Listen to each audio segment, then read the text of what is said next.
pravu si, vreme je. Gde da kliknem ako želim sve? Verovatno treba kliknuti na sve. Ne radi. Šta je bilo? Op. Twix. Očigledno udarci pomažu. O, super, još i Snickers. A sad mi daj sve ostale čokoladice. Hajde. Super. Svaka mi čast. Čak ni ne znam odakle da počnem. U redu, neka to bude moj omiljeni Toblerone. Eto ga.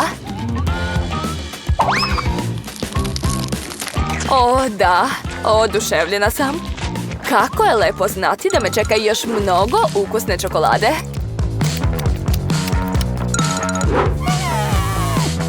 Želim da pojedem sve. To je to, stalo i još malo. Odlično, završilo sam, ali želim još. Hajde bre, daj mi još čokolade. Daj mi, odmah. Čak ni aparati sa slatkišima ne treba vređati. Ja nikada neću